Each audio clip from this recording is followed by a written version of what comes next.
Great skills again by him. Oh, marvellous goal by Lewis.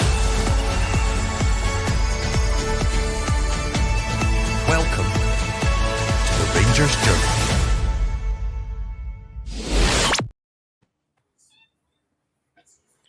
Good evening, everybody. Welcome to another episode from ourselves, the Rangers Journal Scouting Department. Into the final week of the transfer window, we've been kind of reacting to the transfer rumours. So we have put out a kind of centre midfield video. Just in the last week or so, we have decided we're going to show you some more because it probably is going to be the last market we look to be kind of looking at as well as signing a striker, but we do have the striker video out. So for this one tonight, folks, once again, I'm joined by Stephen. How are we, mate? Good, mate. I'm good. Yourself? I'm good, mate. And again, back for more after last week. Andrew, how are we, pal? Yeah, I'm good, mate. Thank you. No worries, boys. Good to have you again. So we're just going to whack this on. So same format as usual, folks, or as the kind of last week or so. Players on kind of both sides, and then we'll look into some data, some graphs for what we're wanting to see from our players. So we're going to be looking at, I think it's going to be very strict number sixes for this video. I know the last video, Stephen, we did, Dan Neil kind of sneaked in there. So he's obviously signed for Ipswich. So we'll start again on the left, folks. So a journal favourite of ourselves, we're going to look at Enzo Leopold, plays for Hanover in the German second tier. He did feature in our free agent series that we covered kind of before Christmas. Stephen, kind of unsure if it was you and I think it might have been. I think so, aye. So as I said, folks, Hanover, market value €3 million, but as we've said, contract is up in the summer. Somebody we've had a wee eye on. And then this season, he's played 18 games. That's 1,792 minutes. We've got 1 goal and 3 assists. 6.48 defensive duels per game. And of those, on average, he's winning 72.87%. Interceptions, 5.58. Recoveries, 8.89. And then we're getting 56.75 passes at 91.15%. Long pass accuracy is 69.23%. And progressive passes 6.78, dribbles 0.4, progressive runs 0.5, and we've got his heat map there. And then for your pizza chart, he is the red player for this season. So Andrew, we'll start with you this week, mate. A guy that me, Stephen and Gordy have liked for a while, mate. What's your thoughts, mate? I don't watch a lot of the second Bundesliga, but his data is very impressive, isn't it? It looks like the sort of player we're lacking in midfield. I feel like we do have quite good creative midfielders, eights, especially in Diomande and Raskin. And maybe Chucky coming in can be this sort of tempo dictating six. Maybe he can be, but I feel he's also quite a playmaker. This guy looks like he can be a playmaker, but he's much more of a destroyer. He's much more of a ball-winning midfielder, to use the Football Manager terminology. But he looks like a tempo controller as well. I see Stephen's cat has joined us. You see the 100% percentile, the best in the league for passes. Very accurate passing, 91%. It shows he's making a lot of those short, simple passes, which some people might be critical of, but you do need that sometimes from that sort of tempo controller, a player who knows when to just play these simple bounce passes and knows when to go for the final third or a progressive pass. He sees progressive passes. He's pretty good there too. But yeah, as I said, he looks like he's a solid sort of destroyer in the midfield, but he can also create a bit too. That was 72% Jules won. That's really good. That's really, really good. So, yeah, looks like a great player to me. Looks like an excellent player. Yep. Steve, I'll bring in, mate. I think a player we discussed last year in the free agent series, mate. Anything else or anything you'd want to bring up again on Enzo here? No, I think obviously, like we said, we spoke about him previously and obviously covered him pretty well there. Different probably for what we've already got in terms of when you look at Raskin and Diomande. More box-to-box midfielders get up in the park, they've got a wee bit of everything about them. Obviously, Tochi just came in, so still got to see what his game is about, really. But for me, the defensive side of the game's obviously something here for Leopold that it would be much better at, I think, than what we've currently got. And also obviously he can still play. He can still play the ball. He's passing still. Obviously his passes per 90, obviously top of the league, like we spoke about, but even his progressive passes and his passing into the final third for a deep line player is obviously good as well. So it's he's obviously a lot more defensive than what we've got currently, but at the same time, can control the ball, take the ball off the back line, and get us going forward at the same time. So it's not just an out and out destroyer who doesn't have anything really else to add to his game. I would agree, mate. I think we've tossed Destroyer about. Me and you, Stevie, we looked at Pedro Bravo from Midtjylland in the last video, and he was a destroyer. But I think if we do another video, maybe in the transfer roundup or in another video in the future, if you could get those two side by side, I think it would show clearly Leopold's ability on the ball, and obviously he's in the top kind of 12-13% for assists in the league, 3 assists, and so he's obviously got many strings on the bow, I would say. But I think somebody who, I think you spoke about it, Stephen, somebody that can smell danger, be in the right position. You're not chasing to make tackles, and Raston's very good at kind of chasing and making tackles and coming round, but just having somebody who has got that awareness of we could be broke on here, or especially in bigger games when you go to your kind of Parkheads, Tynecastles, etc. So I would agree, somebody we've liked for a while, and if it's not a market we pursue, it'd be very interesting to see where the man ends up, because you could see him playing a step higher, I would say, getting into Bundesliga. So Enzo, pleasure as always, son. Hopefully we'll see you one day. We're going to now player on the right. No, again, a player familiar to us all. Elliot Watt, Motherwell. We spoke about it with Maswanise. Absolutely flying domestically. So Elliot Watt, again, he's kind of the one who seems to be the main man dictating and behind Maswanise. 24 years of age, Scottish, right-footed, 5'10", market value 500 grand. I doubt it would cost 500 grand. I think you'd be maybe a few 500 grands, I think. Contract expiring May 2027, so he another 18 months or so left on his current deal. 20 games played for Motherwell this season, that's 1,878 minutes. 4 goals, 1 assist.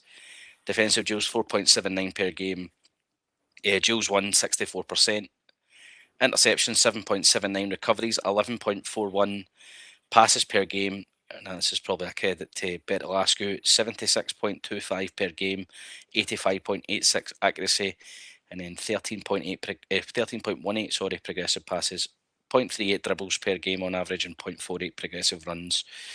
And he is blue on our pizza chart. Steve, we'll start with you, mate. I know obviously we sit next to each other at games, so we'll have watched Elliot Watt once this season, I think, at home especially. What you liked about him? Aye, so obviously in a similar mold to Leopold, his defensive numbers there in terms of like his successful defensive actions and his defensive duels won percentage. Again, interceptions in terms of reading the game are all really high. You look at obviously his defensive duels on the other side are a lot not a lot lower than Leopold's, but for in comparison to the league, they're obviously quite low. But I think that is more should be a bit of praise heaped on Motherwell for how they keep the ball rather than how much they're maybe not making those defensive duels, because I think only they're over 50% anyway passing that in possession. I'm sure it was something like when I checked last time they were at 58% average possession in games. So obviously keep the ball really well. So the defensive duels is obviously a lot lower, but I don't think that's really something that we should be worried about. For me, and I think I've seen a few people say it before, the boy's probably in the running for Player of the Year this year in Scotland. Whether he gets it or not, obviously Maswanisi's up there as well. For Motherwell, there's obviously Hearts will have a few up there strong in the running, but if Elliot Watt isn't up there in the nominees at least, I would be very surprised. Obviously similar to Leopold as well, top for in the league for passes per 90. Very good progressive passer. His accuracy of passes obviously percentage wise in the top 10% of the league. And then obviously his key passes per 90 are not as high, but again he plays that sort of deeper role, and he's maybe more the link from the back line to the sort of attacking players like say Elliot Just, who Elijah Just, sorry, who plays a wee bit more further forward for them, and then in Masonisi. So again, very good ball player, very good at reading the game. Obviously, defensive duels are a lot lower, but again, like you said, they keep the ball very well this season, particularly with the style of football they play. So, I think one that we should be keeping an eye on. I think we spoke about it previously in the chat, and I said he's 24. Obviously, he's new to the league, so he was still have said to learn the sort of style of play up here, but he's adjusted very well. But at the same time, do you maybe look for him to go on for another year and have that same style of performance? But for me, then you take the chance of if he does go on next year and have the same level of game time and impact on games from Malone and they're playing the same style of play, somebody will take him. And obviously it becomes then harder to bring him in. So for the money you're talking, also we know, like we said, it'll be more than 500,000. But for the money you would be talking, it would be definitely worth probably the risk to bring him in and see how he handled the sort of pressure at playing for Rangers. Would agree, mate. I think before I bring Andrew in, we were talking about Murrell's possession. I think we looked when we were talking about Maswanisi last week, and there was like 1%, maybe even just under 1% between our possession and Motherwell's possession. So, Andrew, on that note, I'll bring you in, mate. Elliot Watt, would you like it? Yeah, I would. I think Stephen's covered it quite well, but just to touch on his low number of defensive duels per 90, we can also see his possession adjusted interceptions are among the highest in the league. So I think this shows that his defensive ability more comes from his positioning, being in the right place at the right time to intercept the ball rather than having to engage in duels. So it's just a different kind of defending, right? We see the drills he does get involved in, he's pretty strong in them, not as strong as Leopold, but he is pretty strong in them. So I wouldn't take that as a weakness at all. He's a goal scorer. That's one advantage he has over Leopold, or just an advantage he has in general. We've seen him score a lot of decent goals, actually. Yeah, I think we've all been impressed by Motherwell this season. They're probably the most impressive team in terms of the resources they have and how they're performing. Maybe you could say Hearts as well, but for me, Motherwell are a much smaller club than Hearts. And they're probably not in the title race, but they're not far behind us, are they? So,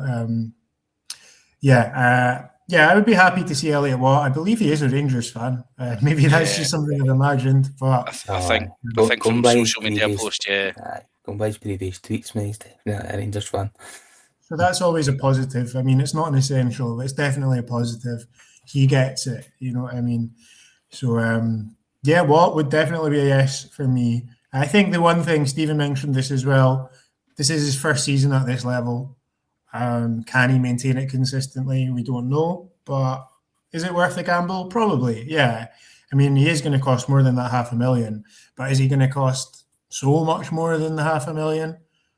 You know, with a year left on his contract in the summer, I think in this window he'd cost a lot, but in the summer window, I think we could get him for a reasonable price.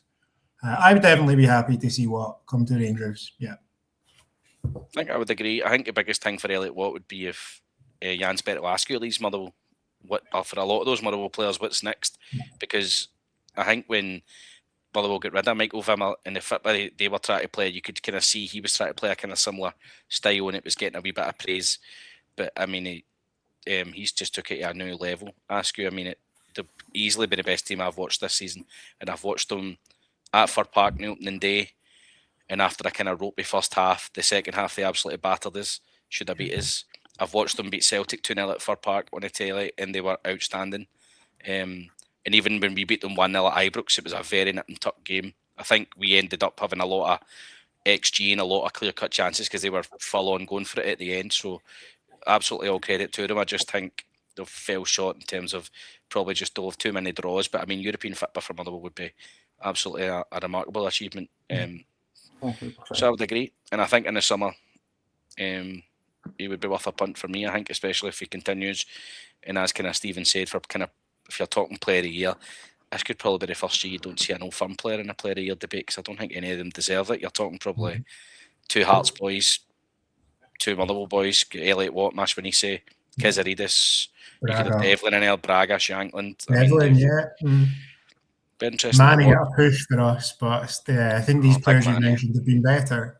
Yeah, I think a lot of the player of the year right enough is recency. I think if people have a good kind of 3-4 months now and pushes somebody towards the league title, whether that's us, Celtic, or Hearts especially, you'll probably see that reflected. But very good season for Motherwell. I think if either one of us or Celtic were to win the league, you would see one of maybe a player from that team in the nominations, like you said. You'd But have to.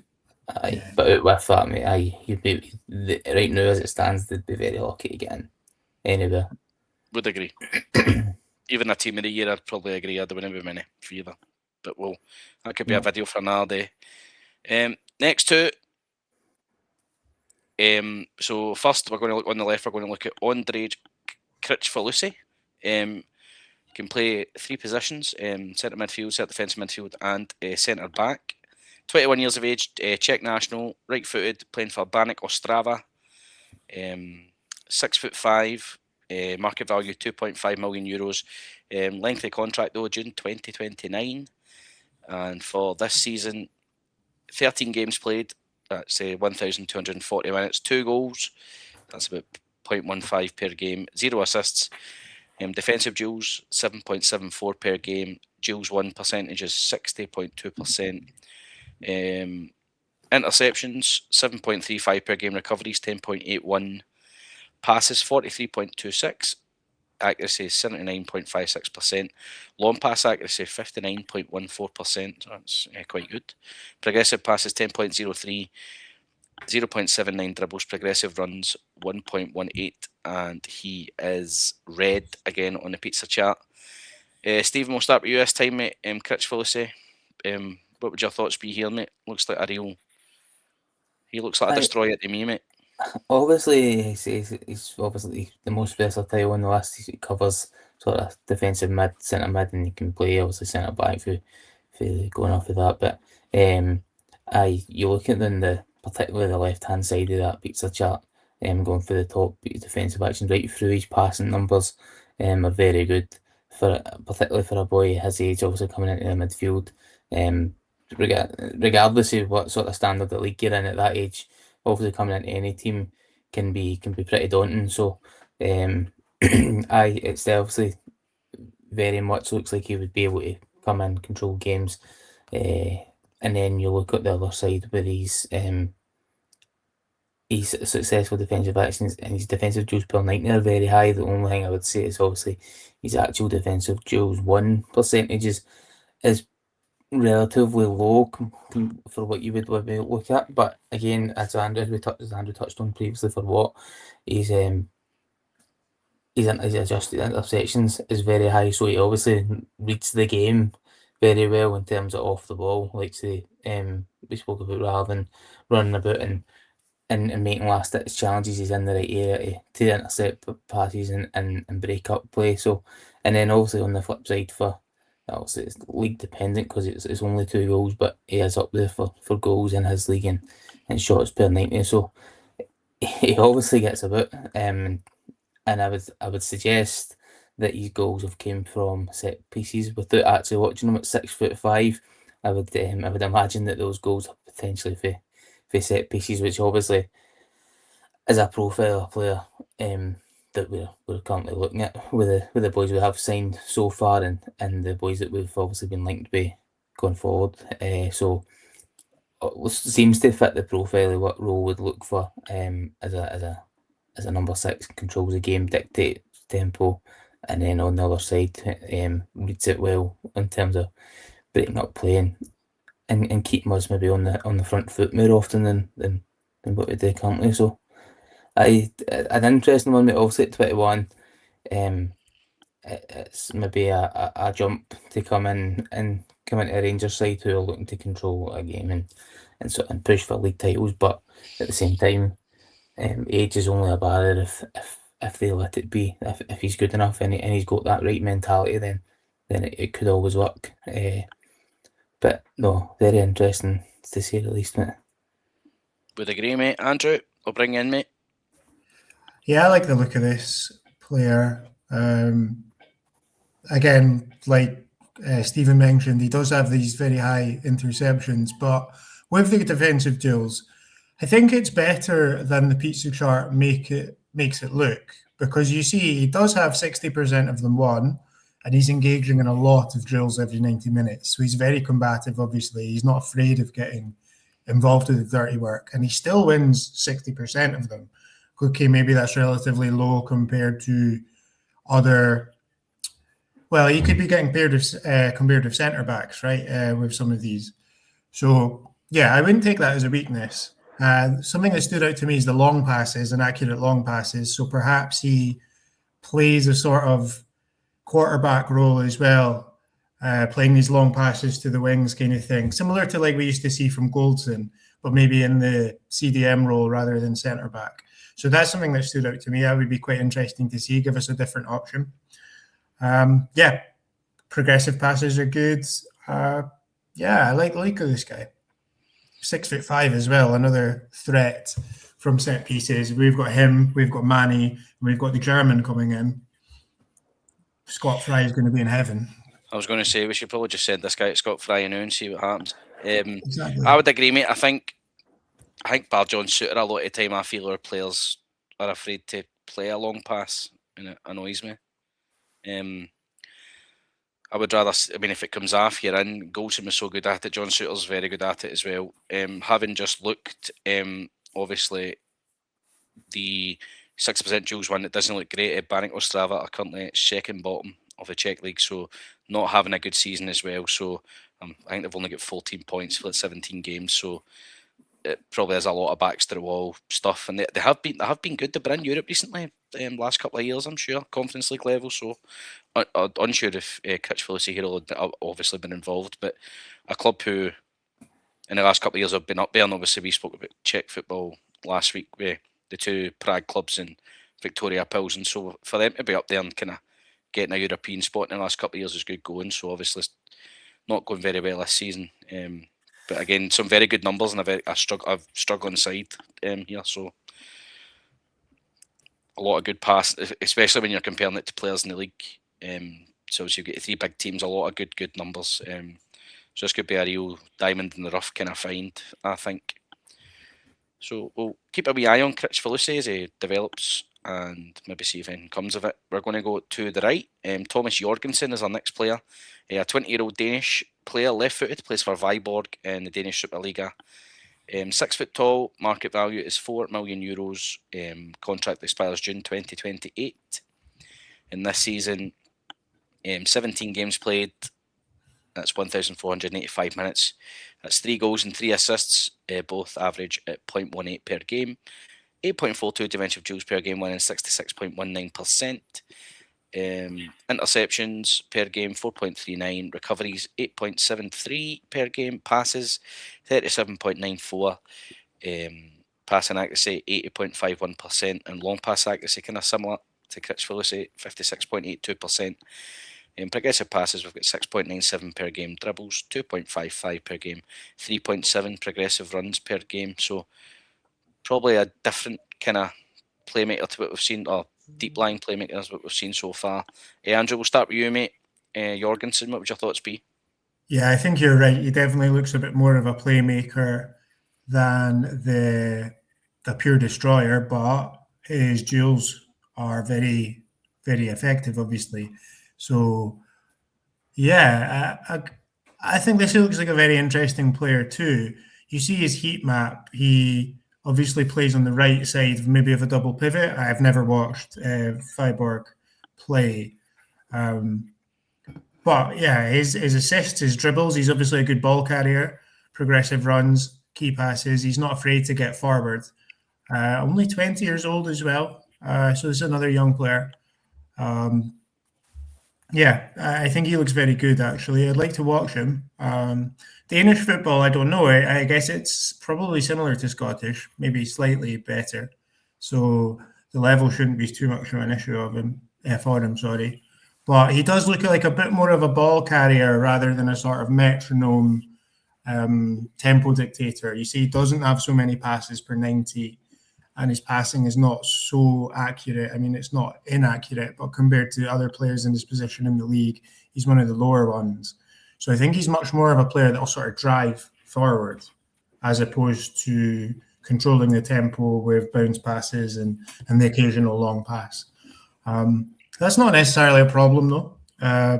Can provide some sort of different kind of threat. Yeah, I think he looks good. Would agree. I don't think we need destroyers all the time. There needs to be a wee bit of a composer, if you will. Yeah, not when we play Livingston at home, for example. We don't need a destroyer, right? We need as many ball carriers and effective passers as possible. So, yep, would agree. Stephen, any thoughts, mate? No, again, also like Andrew said, different type of player here than what we've covered in the last couple. Obviously, his passing's no as accurate or he doesn't play as many passes as previous players. But when you look at on the ball, he's obviously very good in terms of his dribbles. And his offensive duels, he's successful attacking actions. So he obviously gets the ball to feet and enjoys driving forward with it. So again, a different option for us rather than looking for that pass all the time. I think we do struggle at sometimes at doing that, at carrying the ball and bringing it up the park, that maybe 20-30 yards without having to look for a pass. I think when you look at compare it to Nico Raskin just purely because obviously he plays that position more than anybody else currently. I don't think when you watch him, he can drive it, but it's more of a short burst and then he'll maybe release it and move. Whereas this obviously Jorgensen looks like more of a I'll get the ball deep and drive us forward 20-30 yards. Then you look to bring in attacking players and let them go and create something. So it's obviously very different option for what we've looked at, but again, an interesting one at 20-year-old for a team. I think they're mid-table currently for in the Danish league, so it will be a decent level, like Andrew said. I think probably similar to what we spoke about previously. A lot of leagues will probably be better than ours until you maybe reach that top 2 or 3, and then it starts to go the other way. But in terms of levels below, like mid-table down to the bottom tier, I would certainly suggest that the Danish league is of a better standard there. So obviously playing at a good standard, he's able to put himself out and be composed enough to take that ball in and drive it. So no scared to go and have a go. Just to touch on that quickly, I think that could be very useful when we play these teams that set up in low blocks and just stay with 10 men behind the ball at all times. I think it's maybe a bit easier to defend passes because you've got that time to predict them and see where they're going and get in the way. Whereas if someone's driving at you, I think that's a lot harder for 2 banks of 5 to deal with. It's more likely to draw them out of position as well and perhaps create openings for other players to come into, like your Trimiti dropping deep or something like that, Mikey Moore, whoever it is, Scott Olsen. I think he's the sort of player that with his driving runs could perhaps draw these low presses out of their press, low blocks out of their block, force them to press him and create those openings for our more advanced players. Never seen him play, so I might not be right, but based on the data I see, I think that's probably something he could give us. Yep, would agree. Watch a wee bit of Danish football, not all the time, but sometimes, and there's a couple of boys go on my bus who've got connections to Aarhus, who are currently leading the Danish league. So Viborg, as Stephen said, mid-table, they sit 7th out of 12, but it kind of splits into top 6 and then the rest. It's kind of similar to Scotland. So, but Nordsjælland are down there, and obviously we Diamande for Nordsjælland, Skov Olsen started at Nordsjælland. I would also agree. I think the deeper down you go in these leagues is probably where you see a difference in quality. but his data looks good. Something different. I was trying to think. I was looking at something there for my screen cut out. Obviously, it says there he's only won 66.19% defensive duels. That's only 6% more. Obviously, totally different leagues, totally different situations to Critch Felicity here, but he's in the top 90% for defensive duels per 90, and the top 75% for defensive duels won for kind of similar percentages. So I think again that could be something kind of similar to Critch Felicity. He could actually probably look better defensively than what the data suggests. For me, it'd be an interesting one. I actually do wonder at 4 million what they would kind of look for. That's kind of the Diamandi fee to be paid, wasn't it? 4 million. So Diamandi's been excellent recently. Always been excellent in big games. Probably just needs a wee bit of consistency against a lesser opposition for me. So be an interesting one. Thomas Jorgensen for me for sure. Especially as we said against the kind of Livingstons, etc. Well, Livingston might not be here, but the Livingstons, etc. So it'll be interesting. So folks, we've got 2 more to look at. If I could get this to work. There we go. Last 2, folks, where we're going to the graphs and all the exciting stuff. First up is Gibson Ya. He is a 22-year-old Dutch player, right-footed. Can play centre defensive mid and centre back. Plays for Volendam, also home, or I think it's not his home anymore. Our good friend Stephen Mbayamba. 6'3", €1 million. His contract expires next summer, so June 2027. And this season, he's started 16 games, 1,261 minutes, 2 assists in that time, 0 goals. Defensive duels is 6.78.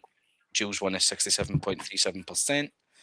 Interceptions 8.74. Recoveries 11.92. Passes per game is 45.61. 4.04% of those are accurate. Long pass accuracy is 38%. Progressive passes 7.57. 1.28 dribbles on average per 90 minutes. And 0.64 progressive runs per 90 minutes on average. He is red in the pizza chat. Stephen, since obviously we've been on the Mbayamba train for a while, one of his soon-to-be former teammates, what would your thoughts be, mate? So I think obviously we spoke about previously there, in a video we looked at Pedro Bravo, and for Midtjylland has been a destroyer. I think this destroyer is maybe not the right word here, but it looks a lot more defensively astute compared to what he does on the ball. Obviously passing numbers are still decent, but particularly when you look at his accuracy and his passing, obviously the Dutch league's a lot more technical, so there's going to be a lot more players who playing maybe better passes, more accurate, looking to go forward more with the ball. So I think in the league that he's in, obviously in terms of defensively, his numbers are very good. So he's top for successful defensive actions in the league. His defensive duels won in the top 3 or 4%, and obviously his actual defensive duels per 90 are around 75, the 75% mark. So he's obviously much more of an out-and-out sort of defensive midfielder than probably the previous ones we've looked at. But again, here when you look at his progressive passing and his passing into the final third, he can still obviously get the ball forward for us and keep it well. His accuracy, like I said, is still 84.04% for his passing accuracy. So no, that's not exactly a low number, just in terms of when you look at the league. It's obviously which will pass it. It's a very much more technical league than what we're in. So the numbers are probably going to look a wee bit lower. I would suggest it in the Scottish League, his passing accuracy, etc., probably looks a bit better when you look at the pizza chart, because obviously, like you can see here, he's quite high, probably around 75% for assists as well per 90. So, more of an out-and-out defensive midfielder for me, reads the game well, but obviously can still play forward. And again, I would suggest that playing in the league that we're in, his passing would look a lot better than what it currently does on the sort of data there. And again, 6'3", a big unit here, boy. I would suggest he would be a very good attacking option and defensive options for Scott Fry and his set pieces. So I especially at that value, what, €1 million. His contract up June next year, so about 18 months left. Talking about the summer, they're maybe if they don't sign a new contract, they're going to want to try and get him out for a decent fee. So it wouldn't be too expensive to bring him in by the looks of it. So an interesting one, mate. Definitely one that again a wee bit of a slightly different option for what we've looked at. I actually like Luki's data in terms of being a centre half here, especially if we're going to deviate for the kind of back three at times. Aye. Again, but if in certain games, if you want to play a 4 and you can have somebody like that sitting in front, I think it's perfect. Ando, bring you in, mate. Any thoughts?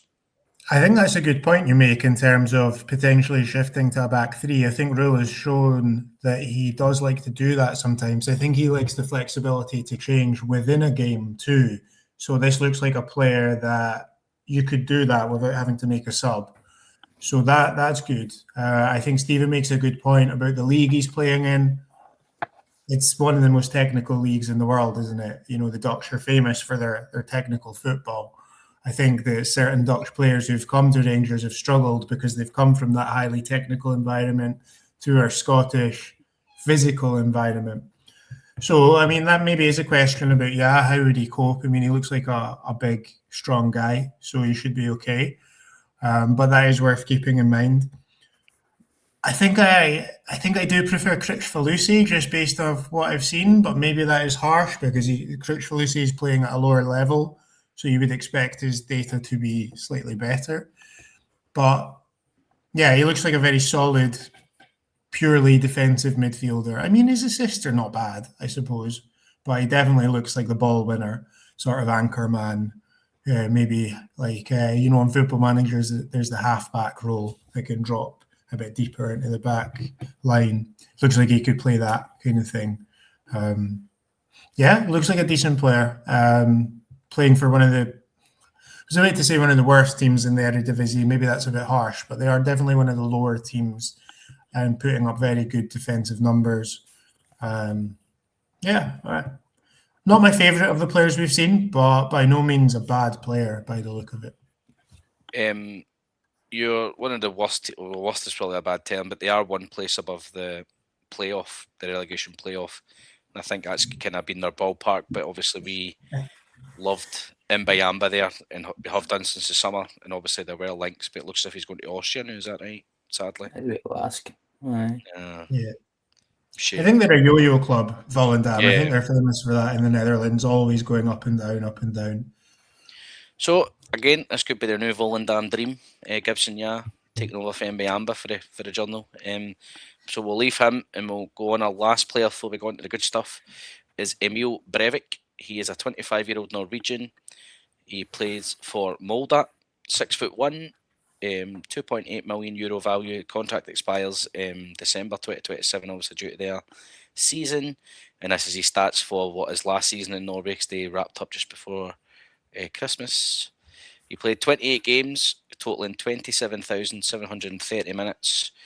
4 goals, 4 assists in those games. Obviously, both 0.13 per game on average. 7.29 defensive duels per game. Duels won was 64.25%. Interceptions 5.15 on average per game. Recoveries 11.31. Passes 44.87. Accuracy of those 88.82%. Long pass accuracy 56.44%. 6.89 progressive passes, and then on average per game 1.45 dribbles, 1.75 progressive runs. He is blue on the chart. Mandra, we'll start with you. A full season worth of data here on Emil Breivik. Molde weren't in the 3-horse race. It kind of went down to the final weekend. So a big Norwegian team, probably not been the way they should have been in recent years. What would your thoughts be here? So he looks, compared to and to be honest, compared to all the players we've discussed today, he looks like a player who likes to get forward a lot more. If you look at his heat map, it's quite advanced. It's very advanced, in fact, for a CDM.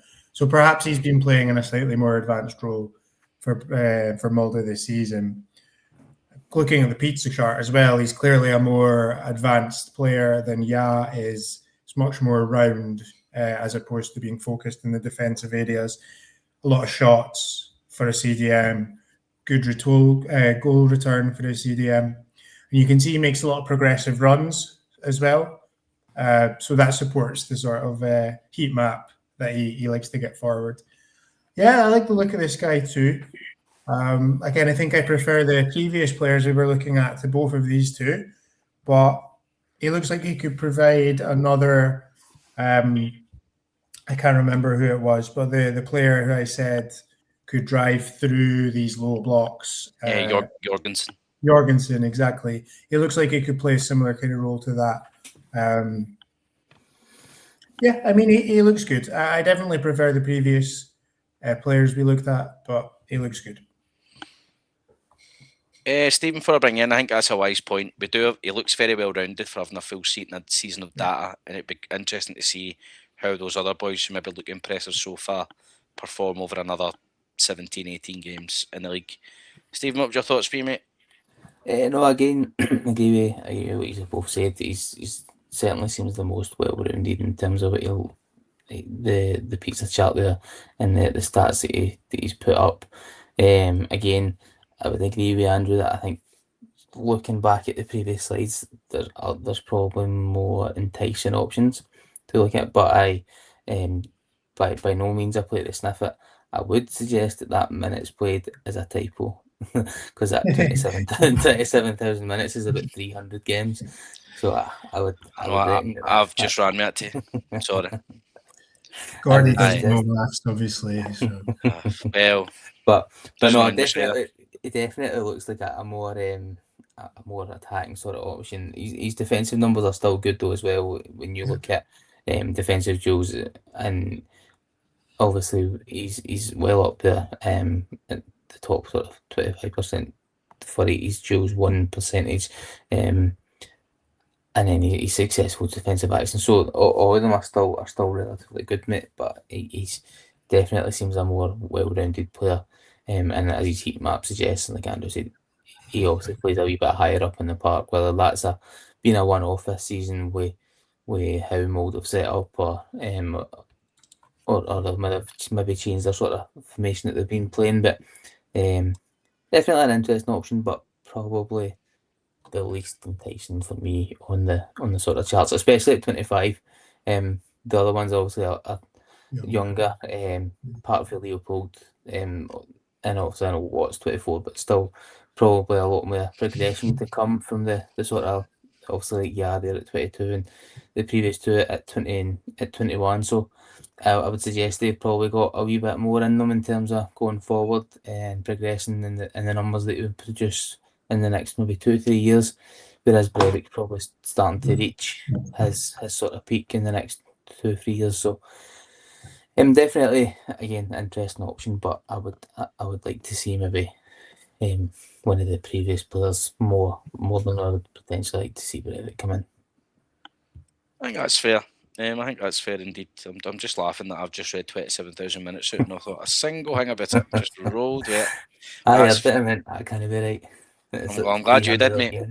Glad you did, because now somebody in the comments kind of dig us out. So folks, that is our 6 midfielders. We're going to go into the juicy stuff. Going to go and look at graphs, comparing them to some themselves and maybe some famous faces of Rangers past.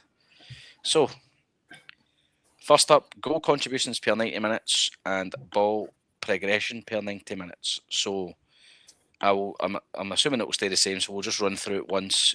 The kind of grey is 2018-19, kind of light blue 2019-20, that kind of reddy orangey colour 2020-2021, obviously COVID. The kind of yellow 2021-22, pink 22-23, purple 23-24, and the kind of darker orange 24-25, and blue 25-26. And then our lines, so average goal contributions is 0.26 per game, and average ball progression 3.90. And there is a whole host of Rangers midfielders in there, plus obviously guys who played multiple seasons over there more than once, and our friends who we've just looked at. So Andrew, we'll start with you, mate. Open the whole floor. Who do you like? Do you want to pay homage to? What do you like for your kind of players we've looked at? Well, I was a massive fan of Aribo It's very sad to see that picture because I know exactly what that picture is from. I don't think we need to talk about that. I'm not sure if this is the best graph to be looking at, to be honest, when we're looking at CDMs. Like, is it fair to compare to Cantwell and Tillman? I don't think so. They've completely just different responsibilities in the team. But with that said, you can see Jorgensen does make it into that top right quadrant where he's progressing the ball a lot and he's also adding goals and assists.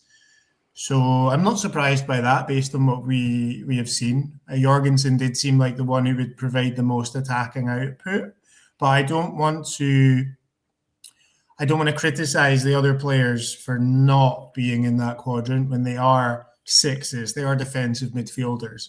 Their job isn't necessarily to score or assist goals in that same way. Although ball progression is important, even still for a six. So actually, none of the ones that we've been looking at are in the same level as Raskin or Diamandi in terms of that.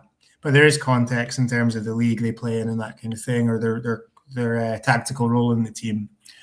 I'm surprised to see Watt down there. I would have expected him to be higher and to the right, but apparently not. Apparently not. That was the one that stood out to me, especially looking to your two midfielders. Stephen? Surprising. I think Andrew said, obviously, looking at sort of more defensive midfielder, you would expect them to be more in that bottom left quadrant or left-hand side of the graph in terms of goal contributions. And like we said, progressing the ball is obviously maybe not as high on the list again, though it is still important. You still want to be moving the ball forward, but it doesn't mean that these guys are obviously no good on the ball. It just suggests that, because like Andrew said, when you look at the names that we've got there and you look at the likes of Joe Aribo, Malik Tillman, Kamara, these are all players who like to play on the front foot and get the ball forward. So we've also looked at sort of the opposite end of the scale. So I wouldn't suggest really any sort of detriment to these players by looking at this graph, but it probably shows what you would expect for the most part, mate, for me. Yep, would agree. I don't think there's too much to add. We'll just let's see what other areas we've got to look at and where they stack up. So next up, probably more the ballpark. We've got defensive duels 1% and the interceptions. Again, as folks, all colours are the same in terms of seasons. You can see that there. Average defensive duel 1% for the curve is 62.20%, and the interceptions is 5.94 per 90 minutes. So, Stephen, we'll start with you this time, mate. The floor is yours. Yeah, I think obviously one that we've looked at that sort of stands out, there's two in that top right quadrant, like Watt and both very good at reading the game, like we spoke about with their adjusted interceptions. So they obviously read the game very well off the ball rather than just running about flying into challenges. You've got then Leopold on this right hand side, who's a much more out and out sort of defensive midfielder, and will still also we've looked back at his number, he still also reads the game very well, but in terms of actual duels won, it's obviously a lot higher because he plays that sort of slightly different defensive minded role. But I think obviously again you would expect when you look at the players that are there, you would expect these to match up with your Ryan Jacks, your John Lundstrom's. Maybe not so much Glenn Kamara. That's maybe a wee bit more a surprising one. But again, he was always reading the game well. So, but it suggests to me what we spoke about previously, that and Watt looked very good in terms of reading the game and stopping people playing through them, rather than going and flying into challenges. Which again you need, because you're not always going to reach that if you're not in the right position, you're not always going to reach that last ditch challenge like Raskin does. He obviously got an engine about him, and he can get up and down the park and make these challenges, but you need that maybe a wee bit more nuance to play sort of that defensive role out and out for me. Yep, I would agree, mate. Andrew, anything you want to add, mate? Anything you want to talk about? Yeah, so I did say Yah was one of the less appealing players, but he is so far to the top and right that's very impressive. Although I should say that being in the top left quadrant or the bottom right quadrant isn't necessarily a sign of a weakness. It's a sign of a style of defending. As I mentioned before, I can't remember which player. Certain players, their defensive style is based on positioning, being in the right place at the right time to cut out passes, whereas some players are more combative, are going to engage in more duels. So I remember, who was it? Leopold. Leopold, I remember saying he was clearly a more combative defender, so it's no surprise to see him in the bottom quadrant, but on the right. So he was winning most of his duels, but he doesn't intercept that many passes because that's his style. He's a destroyer in that way. Whereas Kricfalusi, we see him in the kind of opposite top left quadrant.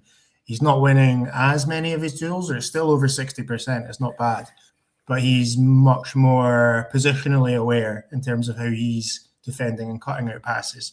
So yeah, as I said, those aren't weaknesses. I'm happy to see none of these players are in the bottom left quadrant where they're weak at both. But then if we look at the players who are in there, Cantwell, Haggerty, Arfield, Lawrence, these are 10s attacking midfielders. So it's no surprise to see them in there. But as I said, it's good to see that none of the players that we've been analysing today are weak in both areas. But yeah, as I said already, yeah, very impressive that even though I said it's not a requirement that you're good at both, it's impressive that he excels so much at both. That is impressive. I would agree. Yeah, obviously stood out to me as well. Leopold was the other. Yeah, and it's obviously really dominant. the two guys, Jan and Kricfalusi, who could also play centre half. Obviously, very good at interceptions in comparison to maybe more of the out and out midfielders in the group. So, but yeah, some good numbers there. Obviously, 3 good seasons for Ryan Jack and Glenn Kamara and kind of top right quadrant. So, and obviously we might not have been as successful in terms of silverware, but they were a very good Rangers midfield. Those two on their day way, whether it was a Davis or a kind of Arfield or Ebo, was alongside them. So interesting indeed. We'll move on to our next graph, and there is Glenn Kamara there. We are now looking at accurate pass percentage per, accurate passes percentage per game and accurate long passes per game. Yep, everything's the same. Average accurate passes, 86.92%. So that's your vertical line, and your average accurate long passes, your horizontal line, is 52.46%. Stephen, we'll start with you, mate. Anybody you like?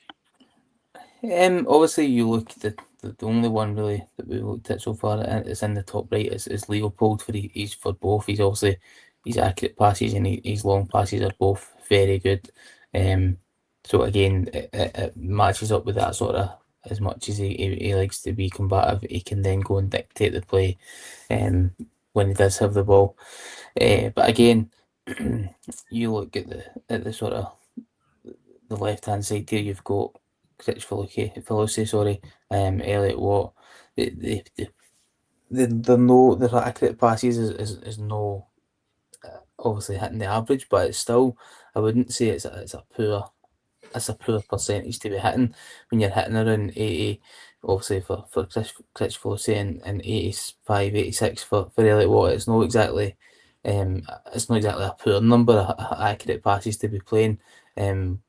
When you're comparing obviously to the likes of Leopold, and then when you look at our sort of players that are in there, like Glenn Kamara, Scotty Arfield, it's obviously a wee bit lower, but these were probably more attacking players, like, well, obviously Arfield certainly Cantwell are more attacking players than what we've been looking at. So it's probably not really a surprise that the accuracy is a wee bit higher.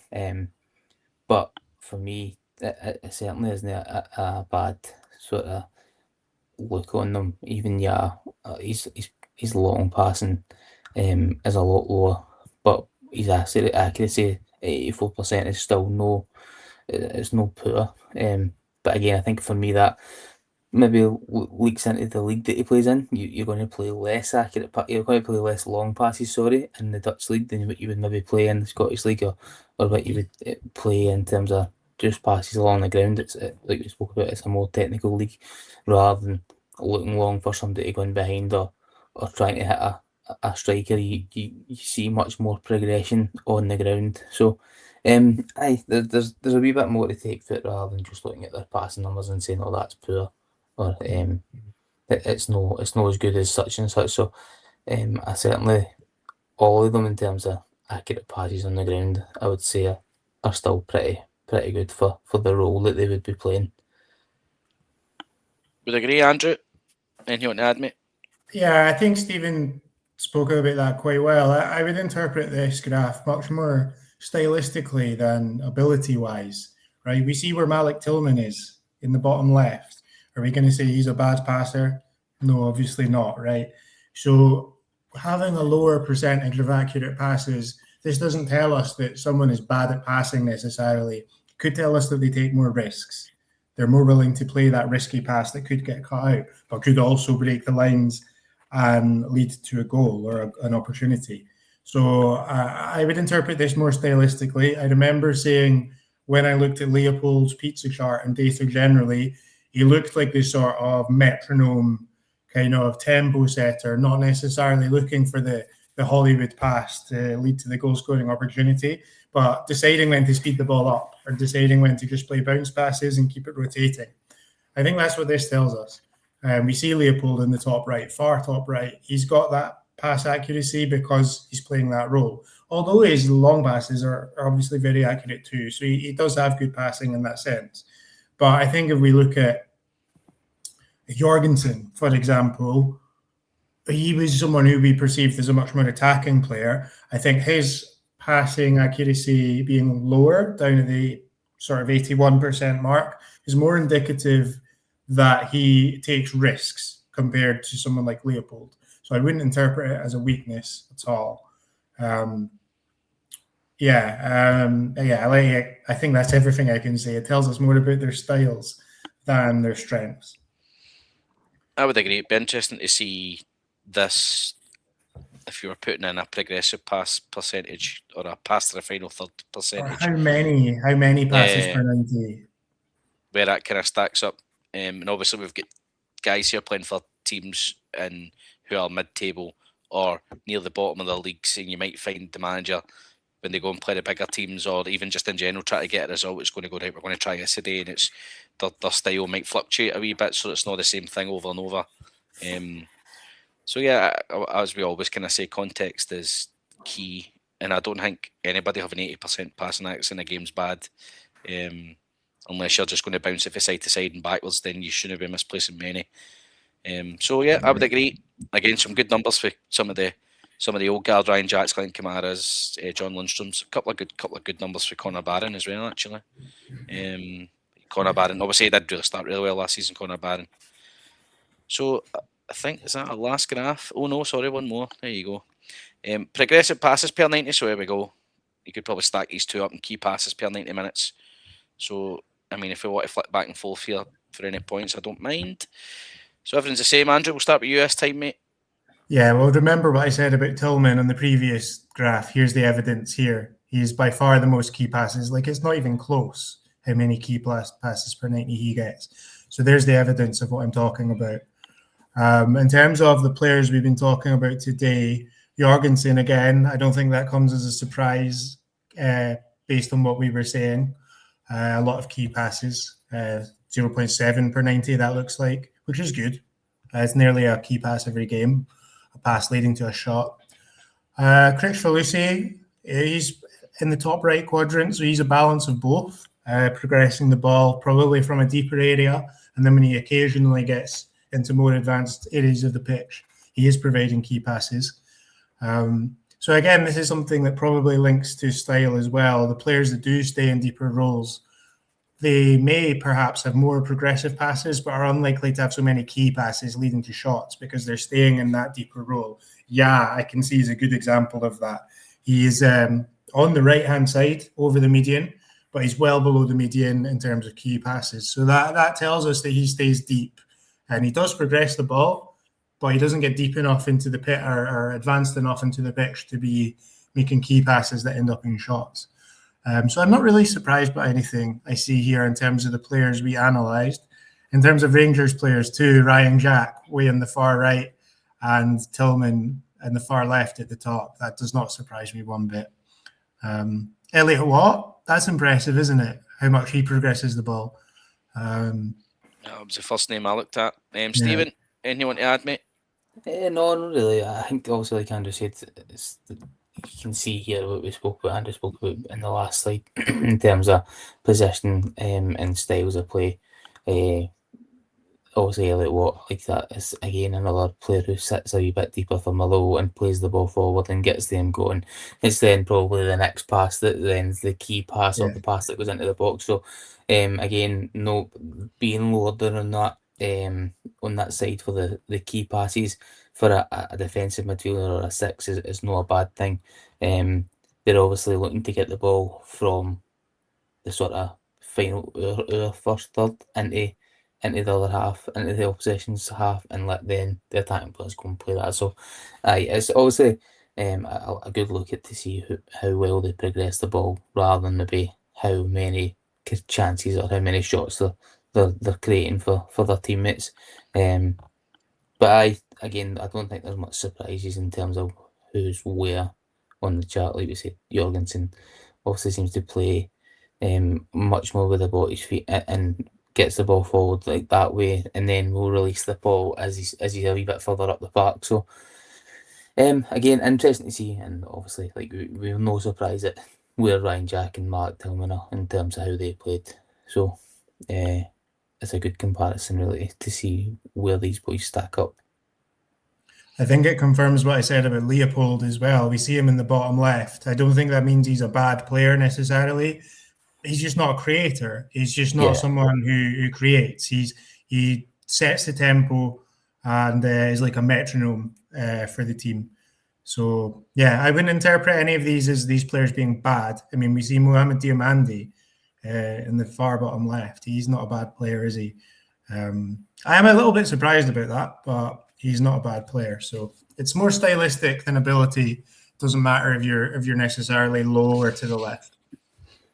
I would agree. I think if you look kind of for Leopold and you go up, you've got Breivik kind of right on the median, and you've got Jorgensen. It's probably just down to they were the kind of two we identified as being the most kind of forward thinking, want to be in higher areas of the pitch, and obviously Leopold probably does sit there and just dictate. So I think that's a good way to look at it if you're staring at those three players that we've looked at. Actually, impressed with Kritch and their numbers are both good, especially for boys who I'm assuming they probably have played centre half at some point this season.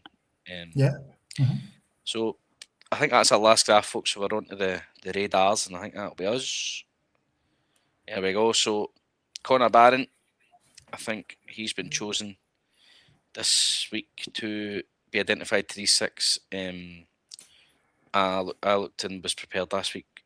So that'll be Leopold, Watt, and Kritch. Top three. Bottom three is Jorgensen, and Breivik. Yes. Yeah, and I'm going to assume that they're blue and Connor Barron will be red. So Stephen, we'll start with you, mate. Anybody here you want to talk about in relation to Barron? Anybody you like in comparison to Barron's numbers? Obviously, I think you can see for them all that they're all probably slightly better players than Connor Barron. That's no a slight on Barron. He's obviously been very good for us this season. But they all have different qualities in comparison to how he plays. And obviously, like we spoke about, Connor Barron height wise is nowhere near these ones. So you're no surprised to see that almost all of them are better in the aerial duels than what he is defensively. It's no as like that any of them are knocking him out the park. Defensively, he obviously stacks up pretty well because that is the type of player he is. He gets the ball, and maybe sort of similar to Leopold, his passing is more sort of side to side, and he'll keep the ball. You don't see him breaking the line as much, although he's got a few in him. You have seen it a couple of times, but I don't think there's many surprises here. I think when you look at sort of like we said, the defensive numbers, every one of them really are pretty good. But Conor Barron does stack up pretty well against them. Again, it sort of you see here when you look at you look at Critch in the bottom right hand side of the the radars. When you look at their sort of interceptions and their adjusted interceptions, it's obviously a different style of playing than what Conor Barron does. So it's for me a good view to see in comparison. They don't knock him at the park. I think it compares pretty well with the majority of them, but I think overall they probably just shade them in terms of completeness and in each of the sort of categories. Yep, would agree, mate. Andrew, final thoughts, mate? Well, first, a compliment to Barron. Something that stands out as a strength of his is progressive runs and dribbles. So obviously he's pretty good at carrying the ball compared to most of these other than Jorgensen. But what really stood out to me was for Kricch and this data was missing from the previous slides, but it was the aerial duels. And I did kind of expect this, actually. I was thinking about this. You can see and Kricch are very dominant in the air. Very, very dominant in the air, which is something we need both for set pieces, which obviously we've touched on is really important for us now, but also defensively, if teams are trying to play kind of long ball, hoof ball against us, someone like Kricch someone like can dominate in that defensive midfield area, as well as Manny behind him or Suter behind him too. So, I said he was one of the least appealing, but after seeing the scatters and now this radar, he's one of the most appealing to me now, actually. But Kricch is my favourite. I mean, it depends. It depends what we're wanting exactly. Obviously, Jorgensen is the best if we want a more attacking threat from this area. So, if we're talking now in January, who would I want out of these? I would say either or Kricch. But if we're talking in the summer, depending on outgoings, Raskin could be gone, Diomandi could be gone. My answer could change. So it'll be interesting to see what happens both over the remainder of the window, but also in the summer. Yep, I would agree. I think there'll be a change. Although we've signed a couple of midfielders, I think the change will continue into the summer. Stephen, Andrew, I was going to ask you who was your favourites be, so Andrew's gave his answer, mate. What about you? I think I agree with Andrew. I would like Critch. I think he's the one that stands out to me. Again, though, a different option if you're looking to go forward now than Jorgensen probably looks as that more attacking threat. But right now, in terms of defensive ability and controlling the game for us, I would definitely heads towards Critch for me. I'm going to go Leopold too. I think if you put Leopold in a 6, obviously Barron is a runner, likes to run, likes to dribble. Like we've kind of said, he's an 8, he's not a 6. And in all the kind of metrics I would look for the bread and butter games, I think he ticks the boxes. Winning defensive duels, passing the ball, progressive passes as well. So I think he would be my pick. But I think Critch very impressive and very good option, as we've said, if we're looking for guys who can do a bit of centre back and a bit of centre midfield, a bit of Dujon Sterling, but hopefully they can stay fit for me in 5 minutes. So, folks, on you go, Andrew. Sorry. I think Leopold would be the safest. I'm sure if he came in, he would be a success. Whereas with Kricch, it's maybe a little bit more of a gamble, but the potential upside is higher.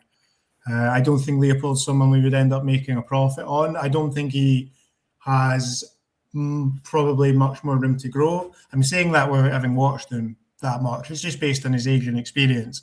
Whereas Kricch at 20 or 21, I think he was. Also maybe 22. I think they probably have more room to grow and probably more chance of a high profit eventually. But I think you're right to identify Leopold as someone who would come in and have a really big impact straight away. So I think it's a good choice as well. Yep, would agree, guys. And that wraps us up for another one, folks. Friday we're going out. So we are in the final hours for deadline day on Monday the 2nd. So hopefully there's a lot of movement. I think it's not. I don't think this January's disappointed anybody. I think it's been quite good. And as we've said, Stephen, we've said it. I think one of the first pods back before Andrew kind of joined us, where we are going to be working on a wee roundup video once this window is shut, and it'll be good to get on. Yeah, no, definitely. Once the window wrapped up and maybe have another 1 or 2 bodies in, we'll sort of have a look. Probably our next video will be a roundup of the boys who have come in and what they maybe a wee bit more in depth at what they offer us. So obviously there's been a few previously that have been in other previous slides, like say obviously Chuck Lanny is one we've looked at previously, but maybe knows in as much depth as what these boys here in these slides that we've sort of identified. So I will do that. We'll have a roundup once the window shuts. The boys that we'll pro in, hopefully a striker. Well, yep. Obviously talks to the boy from Hansa Rockstad. So, but we'll leave this for another day. Good to have you again, boys. Andrew, thanks for joining us again, mate. Yeah, cheers for having me. Another good one in the books. Steve-O, same to you, mate. Pleasure as always, my man. Always, mate. Always. Right, guys, we'll leave you there. And if we don't see you before deadline day, we will catch you after. And always remember, every night is a Rangers Journal night.